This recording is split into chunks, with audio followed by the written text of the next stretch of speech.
Hoje é dia 12 de dezembro de 2019. Estamos no estúdio do Laboratório Hipermídias no campus Conceição da UFSC. O entrevistado é o professor Laércio Elias Pereira. A entrevistadora é a doutora Maria Aparecida de Carvalho. Equipe técnica Eliane Ribeiro. Professor, por favor, diga o seu nome completo, o local e a data de nascimento, por favor. Laércio Elias Pereira, nasci na Vila Gerte, em São Caetano do Sul, 11 de outubro de 1948. Uma alegria, professor, estarmos aqui entrevistando o senhor. Por gentileza, eu gostaria que o senhor contasse sobre os seus pais, como chegaram a São Caetano, como se conheceram. Conta a sua história. Bom, até onde eu sei, né? Meu pai nasceu no sertão do Rio Grande do Norte, numa região chamada Seridó, uma cidade de Parelhas. Depois ficou uma cidade e era um povoado.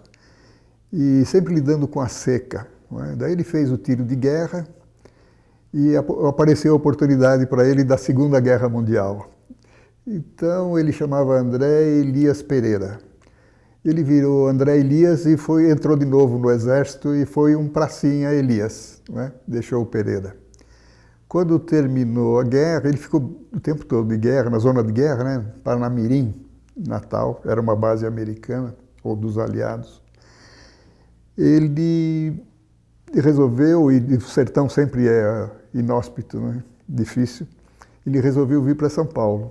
Ele veio para São Paulo, eu não tenho informação de se ele entrou primeiro na General Motors e depois casou, mas ele veio para São Paulo, arranjou emprego, voltou para o Rio Grande do Norte, casou e aí veio com a minha mãe e começamos aqui a vida. E eles foram também, começaram a puxar os irmãos, toda a família, e tradicionalmente é isso, né? Vem o primeiro casal e vai trazendo o irmão, primo, e formaram uma dinastia dos Pereira. E meu pai teve 12 irmãos, né? Então muitos vieram para cá, voltaram. E aí nós moramos na Vila Gerte, onde eu nasci, lembro de algumas fotos, era uma casa de madeira e tudo.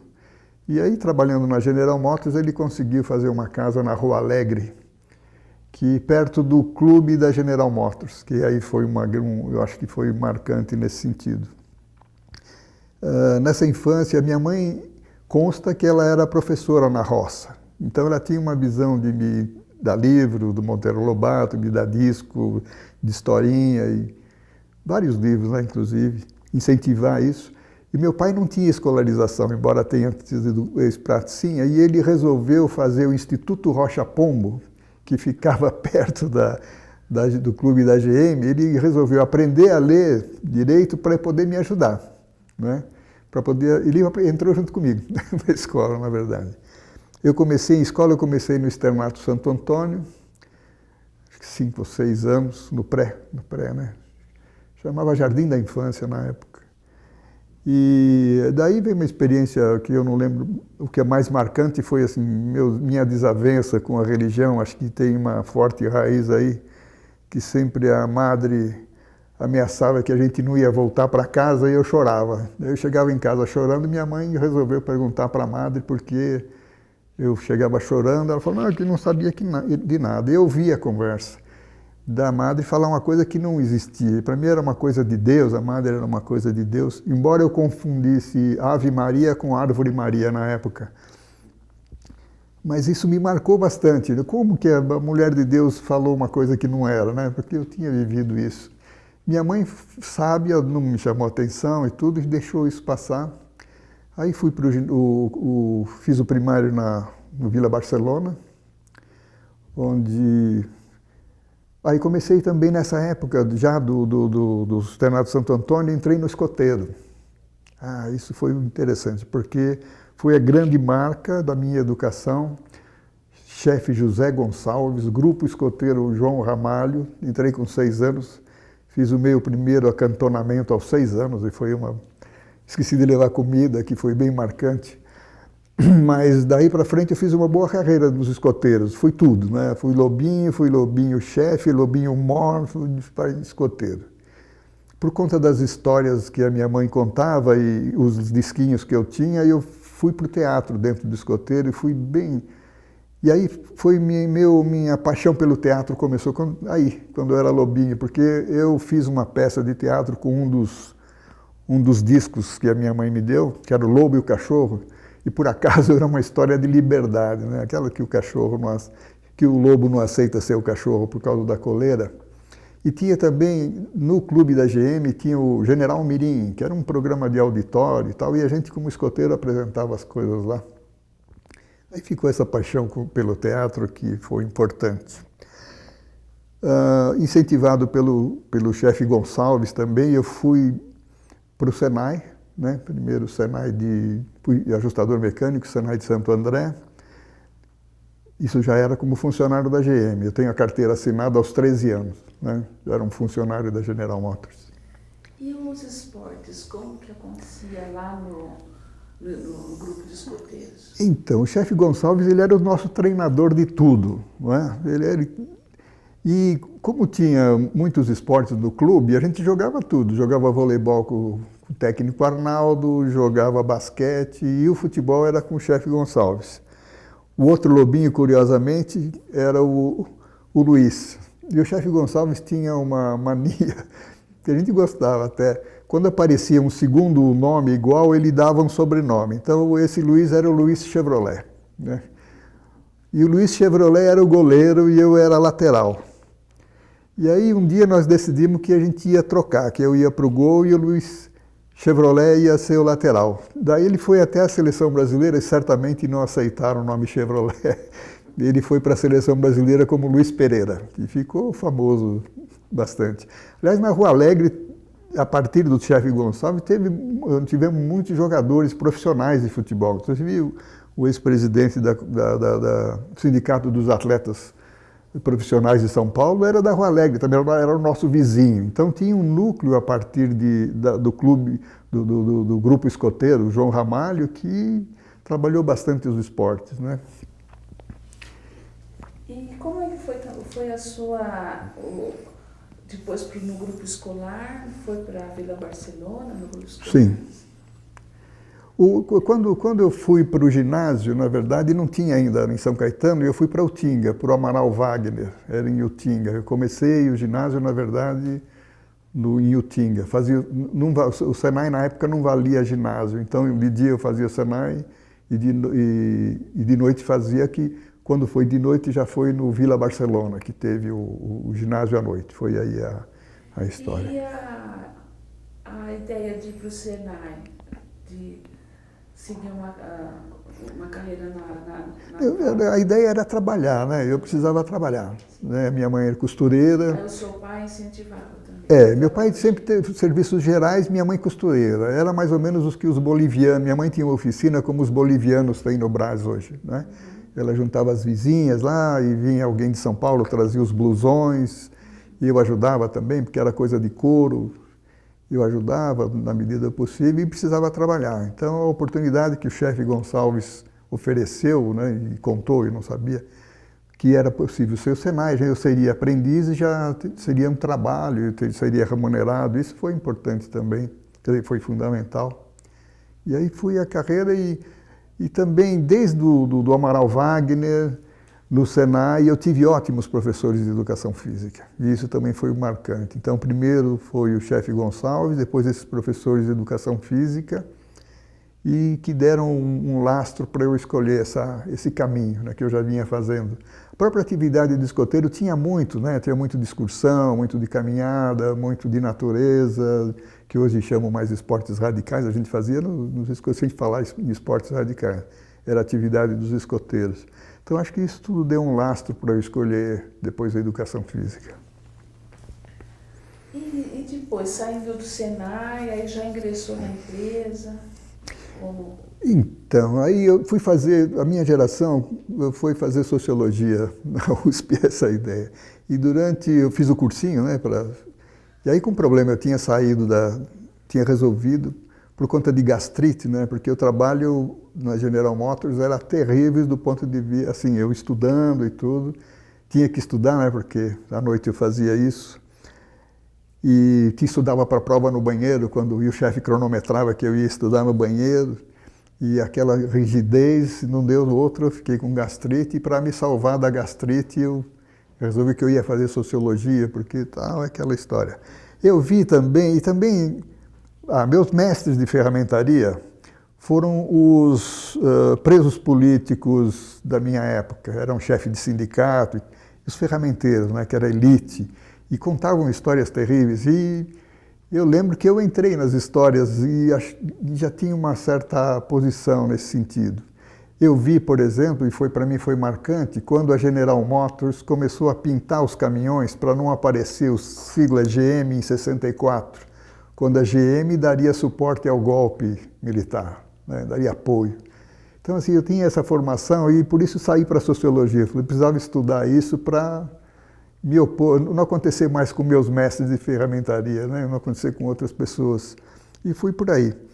E já nas provas da USP, eu encontrei uma colega de cursinho que me apresentou uma estudante de educação física. Aí eu fiquei sabendo que existia o curso de educação física, eu não sabia. Falei, mas o curso de educação física é superior e a prova é amanhã. Eu larguei a sociologia e fui. E essa decisão foi lembrando dos meus professores de educação física. Imaginei, em vez de, com o meu tempo de banheiro cronometrado numa fábrica, perdendo o fim de semana com atraso de 10 segundos, eu posso ser um professor de educação física como meus grandes professores, Valderbir Robani, o Tuta, vários professores, eu vou esquecer o nome inteiro aqui, mas meus professores de educação física, podia ser como eles, podia viver como eles. Então, não tive dúvida, e aí foi só alegria até hoje, sem gastrite. E aí, como é que você... Aí saiu da GM, conta como é que foi o seu primeiro trabalho já como professor de educação física, como que foi essa trajetória? Então, no primeiro ano, como eu não tinha... Da General, eu tive que voltar a trabalhar para poder... Meus pais não podiam me sustentar na faculdade, né? E aí eu fui trabalhar na Willis à noite de ferramenteiro. Eu dormia sábado, geralmente domingo, mas porque eu trabalhava à noite. E também arranjei um trabalho de contar caminhão na estrada. Eu vivia disso, vender enciclopédia, fiz curso, o melhor curso da vida que eu fiz foi vender enciclopédia nessa época, para poder me manter na universidade. Enciclopédia Barça? Era, na verdade, uma enciclopédia da Abril, que era saúde, alguma coisa assim. Mas o ambiente era dos vendedores de enciclopédia, com todo o esquema que vai dar um livro, contar essa história. Mas foi uma experiência boa.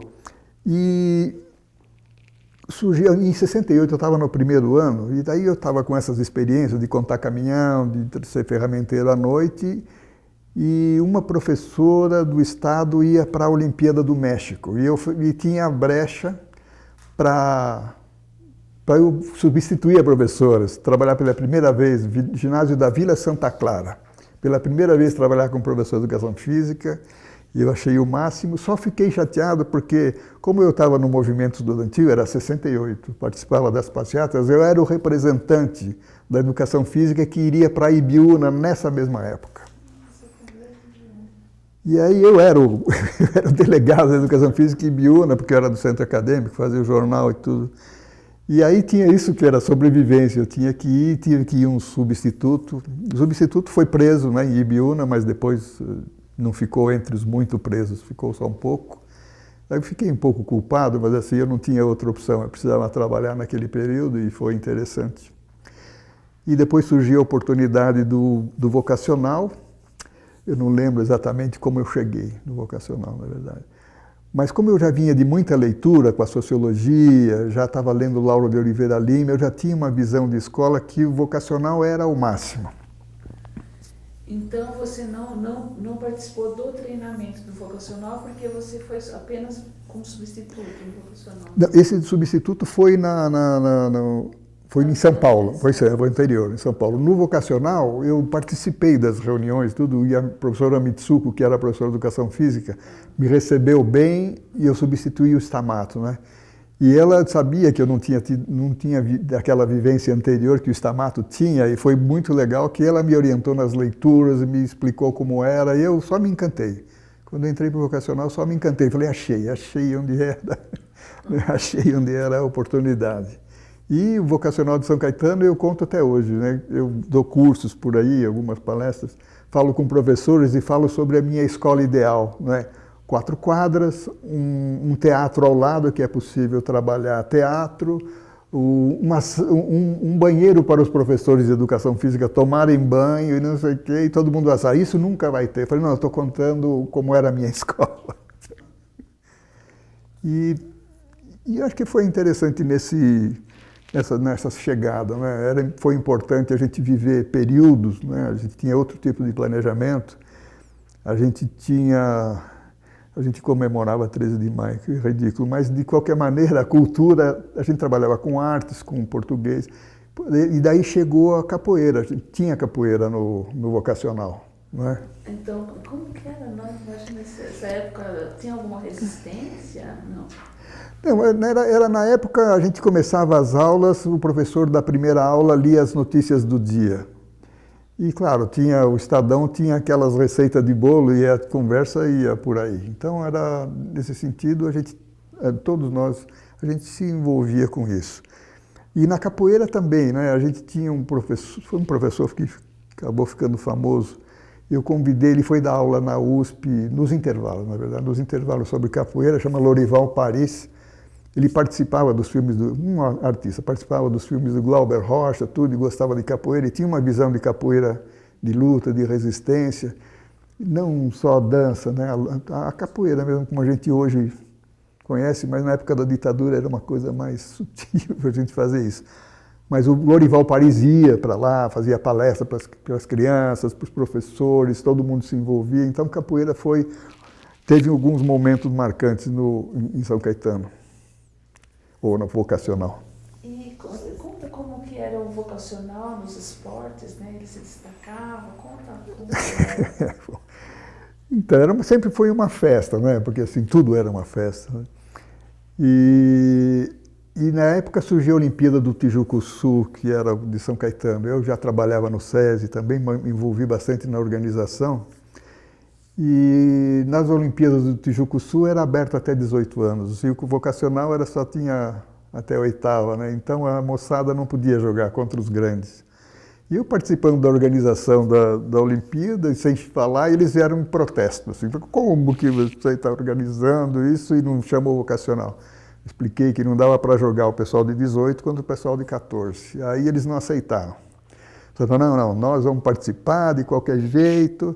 Falei, então é o seguinte, vocês vão em todas as reuniões, eu não vou representar o vocacional, vocês vão representar o vocacional em todas as reuniões, o que tiver com vocês. Se formaram uma comissão, os alunos, daí os estudantes, né, vocacional, estudantes. Os estudantes foram, daí eles iam lá para a reunião e tal. No meio da reunião, eu acho que depois quando contar a história dos Jogos Escolares, das Olimpíadas Colegiais, o pessoal vai dizer isso. Além da molecadinha, tinha sempre alguém de bigode com cara de sargento que a gente não sabia quem era. Então era uma coisa interessante, porque naquela época mais de 2 pessoas conversando era uma coisa subversiva, né? E a molecada participava daquilo interessante. E eles descobriram que nas modalidades que certamente eles perderiam, basquete, vôlei, tinha também outros concursos, que era assim, torcida, hino, essas coisas. Eles, vamos por aqui, resultado, escolheram uma cor de abóbora e tal, fizeram um hino e ganharam todos os prêmios fora do esporte e o vocacional ganhou. Eles ganharam a bandeira, o hino ganhou. E foi interessante. E uma curiosidade que eu sempre conto também foi o nosso jogo de basquete. O ginásio do Lauro Gomes era 500 metros da escola, menos de 1 quilômetro. E nós fomos jogar com um time importante, era basquete, ia ser um massacre, né? Tranquilo. E como foi o massacre? Tipo 60-2, mas alguém do nosso time fez uma cesta. E a turma, que era a torcida, né? Porque tinha um concurso de torcida, a gente enchia o Lauro Gomes, levou nos braços esse menino que fez os 2 pontos como o grande herói do vocacional. E foi uma festa, E era um pessoal, uma molecada muito crítica, né? Eu lembro que nessa época também teve o gol do Pelé, né? O gol dos 1000 gols do Pelé. Mas foi o dia inteiro seguinte, um menino no ombro de quem aguentava levar, e ele passou circulando a escola dizendo, salvem as criancinhas, salvem as criancinhas. E acho que essa é a marca, né? O pessoal bem crítico. E era isso. Fala da Hortência também, né? Que jogou no vocacional, foi descoberta. O Selafisc fez um estudo do rendimento. Assim, o Selafisc tem uma história mundial de avaliação, né? Cuba usa o sistema proposto pelo que a gente chama de estratégia Z, que avalia vários parâmetros e faz uma comparação entre os esportes. O Brasil não usa, mas Cuba usa há muito tempo esse estratégia Z. E o Vitor Matsudo, que é o nosso líder nesse negócio, tem um estudo com os resultados da Hortência, que para surgir outra Hortência no mundo tem que ter 200 mil participantes de basquete. Então é um caso raríssimo, né, que pode ser avaliado aí. Ela jogava handebol, ela era aluna do Marciano. E as aulas de educação física eram mistas. No né, vocacional. No vocacional. Né? E aí ela jogava handebol com os meninos. Né? E até que a Mitsuko apresentou uma bola de basquete e a seleção brasileira da Norminha treinava no Lauro Gomes, que era perto. E ela se encantou e ela fez uma carreira depois do basquete. Saiu, o handebol cedeu a Hortência para o basquete, o que não impediu que mais tarde eu chamasse a Norminha para jogar no nosso time de handebol e ela jogou. Então, assim, era uma comadre Norminha, famosa, minha querida, participou disso, ela puxava lá o basquete, eu liderava o basquete, né? E certamente teve uma influência importante na...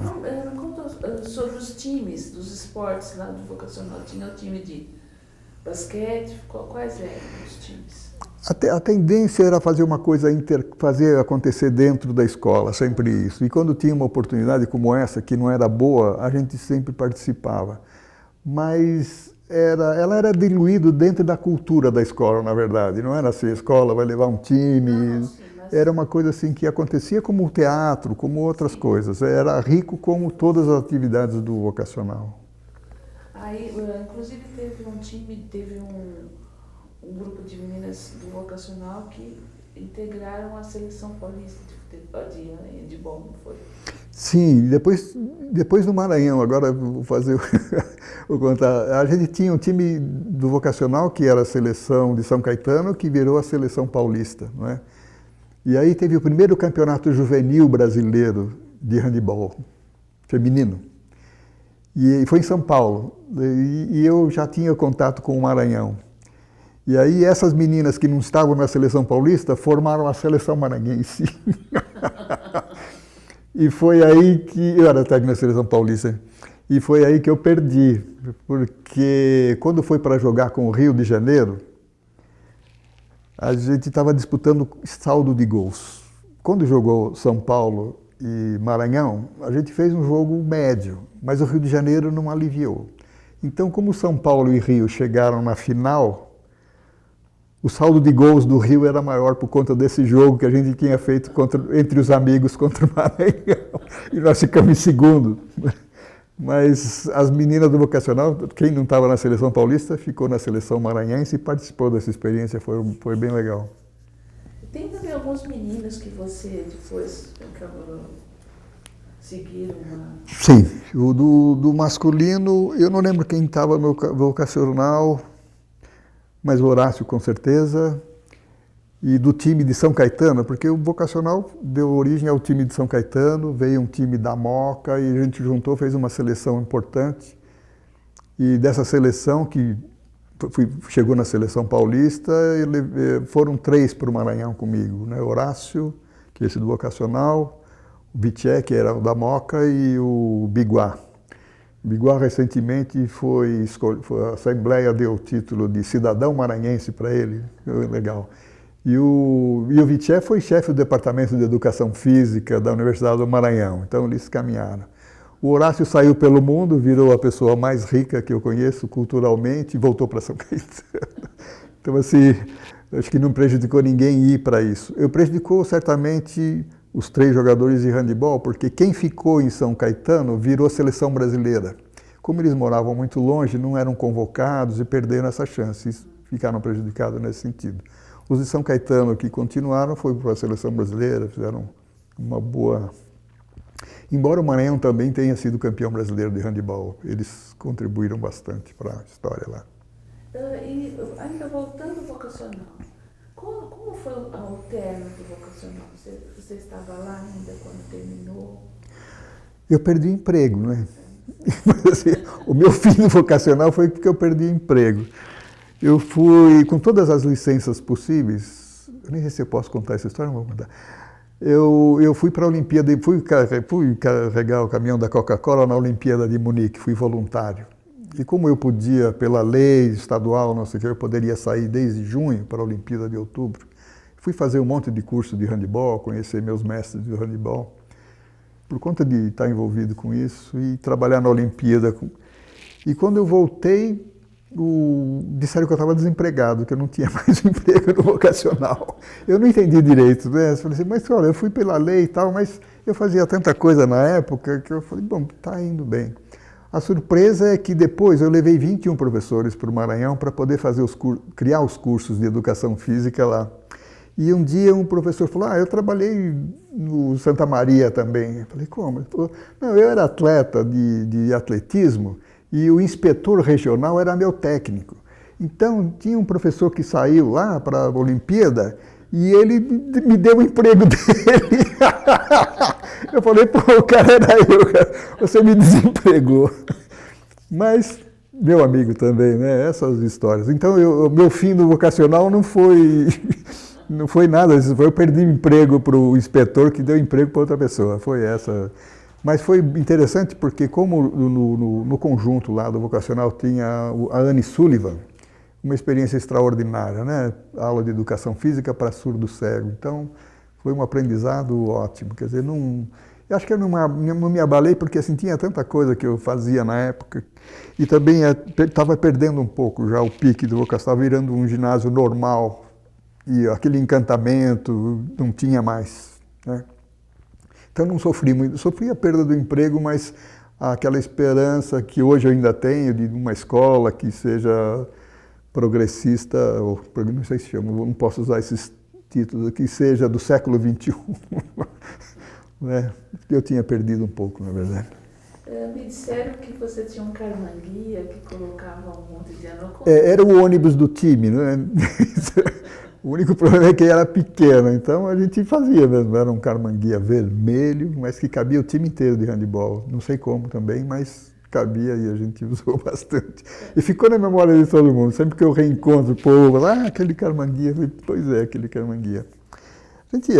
A dificuldade do esporte normal, né? A gente vai fazendo, e era uma época que eu ainda mantenho, uma época romântica, né? Que a gente fazia tudo e sempre com um princípio, né? Um princípio. Eu acho que Lauro de Oliveira Lima, um educador injustiçado que deu base para o vocacional, deu base para a Escola da Ponte e que hoje está em alta por conta da educação física no século XX, da educação no século XXI, é o de ajudar o estudante a aprender. Essa é a nossa tarefa, que já é muito, não é ensinar, né? O professor não ensina.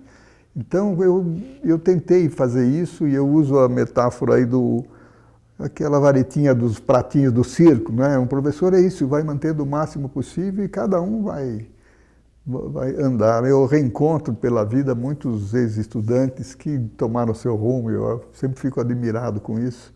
E mantenho, eu acho que a escola teria que ser essa do século XXI. E depois conta como é que foi a sua trajetória depois disso, profissional? Você foi para o Maranhão? Então, eu sofri uma injustiça, mais uma injustiça, vou contar inteira, pela primeira vez. Eu treinava o time da Seleção Paulista e como eu estava desempregado, fiquei desempregado no vocacional, eu comecei a dar curso. Eu tinha participado da Olimpíada, fiz curso com o treinador da Romênia, eu estava bem. Comecei a dar curso pelo Brasil, mas eu treinava a Seleção Paulista para os Jogos Escolares, né? A Seleção Paulista Feminina, não sei. E aí um namorado de uma das atletas, que também era colega da educação física, levava a namorada para treinar. E eu falei assim, eu estou dando um curso no Maranhão e em Manaus. Mas aí esse é o meu time de São Caetano, e eles vêm aqui. Você não quer, pelo menos uma vez cada 15 dias, juntar as meninas para elas se manterem? Tranquilo. E aí fui para o meu curso.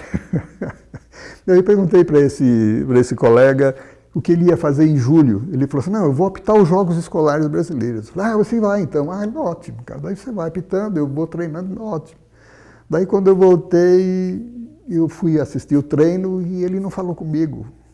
Eu falei assim, mãe, que estranho. Eu fui no outro treino, ele também não falou comigo. Eu falei assim, por favor, o que está acontecendo? Ele falou, é que agora eu é que sou o técnico.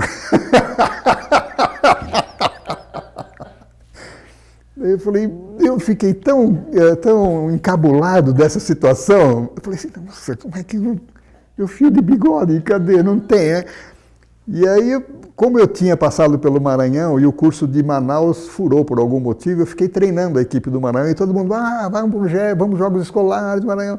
Aí depois desse dia mesmo liguei para o diretor e falei, olha, eu vou ser técnico do Maranhão nos Jogos Escolares. E aí, daí fui para morar no Maranhão, foi o próximo passo. Esses foram os Jogos Escolares de 73, em 74 eu já estava morando, no começo de 74 já levei os meninos, porque não tinha curso de educação física lá. Então, até para fazer um trabalho de handebol, tem os professores que fizeram o trabalho lá, mas eu precisava de mais gente. E esses meninos já chegaram lá como treinadores, os que foram de São Caetano. E aí, fiz a carreira lá. Fui levando, levei os 20 professores, entre eles o moço que tinha me substituído no vocacional. E tem hoje, a gente criou 4 cursos de educação física para dar certo um, mas deu certo um, hoje tem até em mestrado, doutorado, então foi legal, acho que deu certo.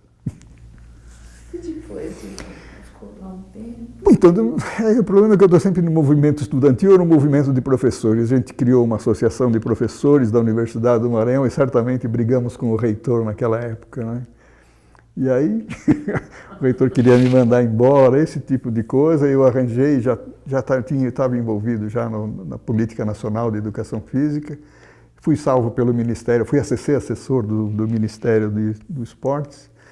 Depois o reitor se reconduziu no Maranhão e eu arranjei também, aí teve um concurso da Unicamp, eu fui ser professor da Unicamp, até que mudou a reitoria, o pessoal da associação, docente, fala, vem. E entre tudo isso, eu já estava fazendo doutorado, tive que dizer para o meu orientador, que já é na ECA, na Escola de Comunicações. Eu tinha feito o mestrado, aí me perdi um tempo aí. E aí eu voltei para o Maranhão para saudar os meus colegas na universidade, que hoje é uma grande universidade, foi interessante. E depois disso fui para o FMG, me aposentei, e aí como eu tinha interrompido o doutorado lá atrás, o professor Manuel Tubino, que é um mestre eu tinha trabalhado com ele no Ministério, então ele assim, termina o doutorado. Eu falei, isso não vale nada. Ele falou, olha, no dia seguinte que você tiver o doutorado, todo mundo vai chamar de senhor, cara. Eles vão dizer que pode ir até... E foi interessante, Manuel Tubino, né? Ele foi ministro de esportes, né? Na época era o INDESP. E aí ele falou assim, você vai para o doutorado e eu vou ser da sua banca. Você vai me chamar. Eu falei assim, depois eu vou contar a história, né? Daí na banca de doutorado, eu voltei para a educação física, eu tinha sido professor, já estava aposentado, voltei como aposentado sem bolsa para terminar um doutorado que eu tinha começado na ECA. E aí o Tubino, vou para a sua banca. Foi a primeira tese de doutorado que a Unicamp transmitiu pela internet. Isso foi uma coisa bem legal. E aí o Tubino foi para a banca, né? Certamente ele leu pouco a tese, né? Daí quando chegou na hora da arguição, minha banca foi pesadíssima, foi o professor Lito, presidente da Associação Brasileira de Educação à Distância, foi co-orientador, o professor Sabatini, que criou o Hospital Virtual, diretor do Núcleo de Informática Biomédica, o professor Aguinaldo Gonçalves, Alfredo Faria, e o Tubino. Aí o Tubino, eu estava esperando, que será que o Tubino vai perguntar? Ele falou assim, ele começou assim, não acredito que eu estou aqui hoje. E estou vendo o Laércio de sapato e não de sandália. Eu falei, não, mais do que de sapato, o Laércio está de terno. E ele foi falando por aí. E eu assim, ele falou, Laércio, é o seguinte, para eu não ficar sem fazer nenhuma pergunta aqui na admissão, eu vou fazer uma só. Qual o método que você usou no Centro Esportivo Virtual? E aí eu entrei no clima, eu falei assim, pô, essa é a única pergunta que eu não sei. E foi interessante, porque os dois outros membros da banca que orientaram, eles são professores de metodologia da pesquisa, né? Daí eles saíram na minha defesa. Parecia que a acusação era para ele. Daí eles me disseram, os dois defenderam o método, que foi importante e tal, mas foi curioso isso, e também para agradecer o Tubino, eu fui lá até o doutorado, porque o Tubino me empurrou. E tem aí, eu vivo desde então enxugando o gelo nesse centro esportivo virtual, que acabou ficando uma coisa importante no Brasil, eu acho. Porque assim, nessa minha trajetória eu trabalhei muito ou com revista, ou com jornal desde a faculdade, o Opinião, né, 68.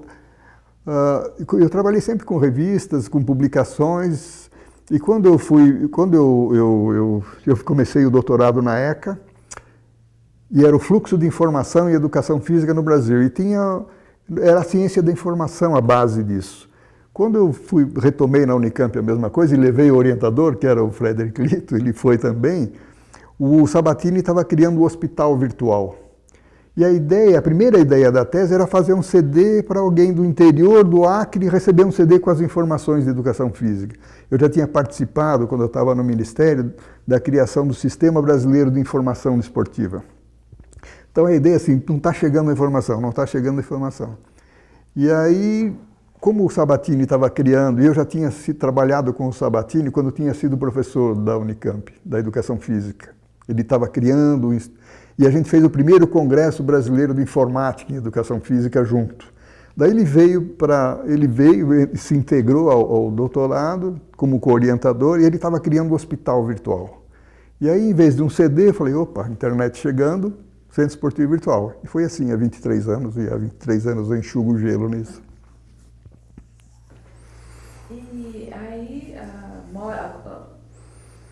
você mora agora em Maceió, né? É a minha 34ª casa. Né? Nessas andanças todas eu fui...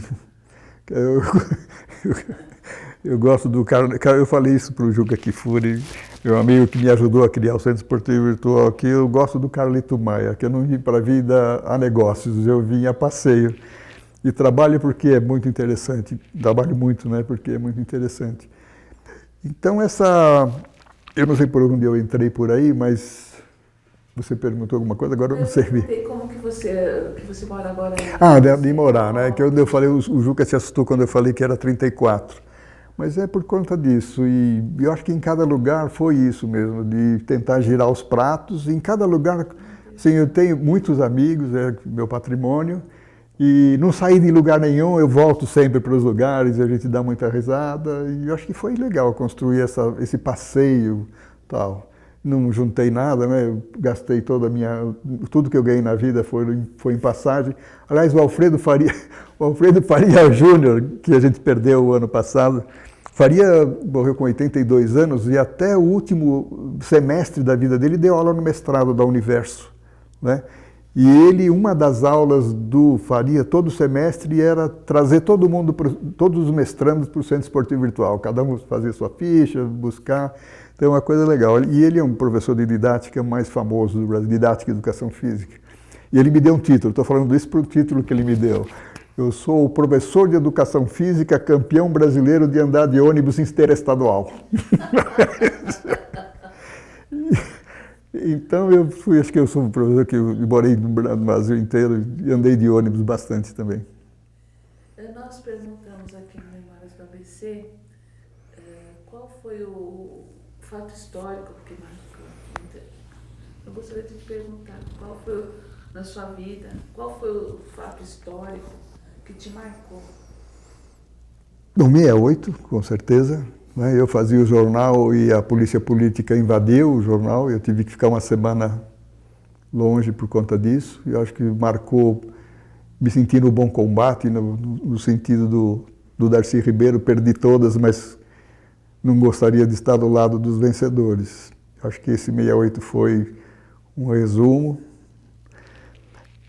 De história, eu acho que foi isso. E eu fui para o Maranhão também na ilusão de fazer a revolução, tinha um governador na época que iria andar, mas as circunstâncias No vídeo do Sol, Sem Lenço, Sem Documento, tem um professor da luta armada, acho que ele foi até da luta armada, que definiu bem, assim, não um desencanto, mas assim, uma recolocação, vamos chamar assim. Ele falou assim, pô, eu entrei no movimento 68 para mudar o mundo, depois eu queria mudar só o Brasil, depois só o meu estado. E hoje eu estou na Universidade do Amazonas, não consigo mudar o meu departamento. Então, eu acho que é um pouco, a gente sai e fica assim. Mas assim, como eu tenho eu tenho uma bazuca, na verdade, eu tenho um centro esportivo virtual que eu aplico minha energia aí, meus amigos, eu continuo minha atividade de professor com isso. Tem 46 mil pessoas envolvidas nisso, 200 voluntários, né? Então, assim, opa, não estou em campo, estou na área.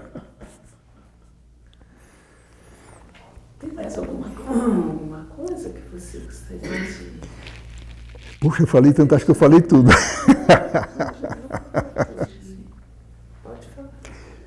Então, dentro das Olimpíadas colegiais do Tijuco Sul, em que os estudantes do vocacional participavam, a gente caminhava, sob orientação do Vitor Matsudo, para ter um congresso paralelo, que estudasse isso, na verdade, né? Que tivesse essa pegada dos Selafisques.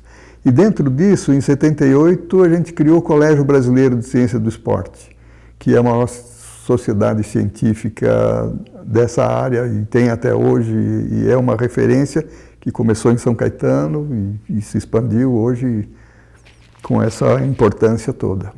Então, assim, eu estava junto com o Vitor Matsudo nessa criação, e foi dessa Olimpíada do Tijuco Sul, da Olimpíada dos Esportes Colegiais, que surgiu essa sociedade, dizendo até que o Vitor chegou a vice-presidente da Sociedade Mundial, né, do Conselho Internacional de Educação Física. Dentro desse movimento, que uma atividade esportiva, ela tem um conhecimento que deve ser trazida junto com a festa, né? O pessoal chama de competição, né? O encontro esportivo. Mais alguma coisa, assim? Uma coisa que eu vou perguntar, por favor, para não fugir do vocacional, o que você trouxe na vida inteira? O que sim, trouxe Lauro do vocacional na sua vida? Sim, Lauro de Oliveira Lima, foi isso. Lauro de Oliveira Lima é o que ainda pauta a escola do século XXI e é o que passou pelo vocacional e o experimental em São Paulo. O pessoal confunde um pouco, muitas pessoas que falam sobre isso, eu percebi que as pessoas falam como se vocacional e experimental fosse a mesma coisa. Foi diferente, né? E no vocacional, que eu acompanhei menos por ouvir falar o experimental, o vocacional ele caminhou para chegar nesse ponto de ter uma escola do século XXI, embora com as ideias que o Lauro de Oliveira Lima tenha puxado desde escola secundária moderna, né? E eu tenho esperança nisso. E isso foi o vocacional que mostrou que isso é uma coisa viável. Muito obrigada. Eu que agradeço essa puxada de memória.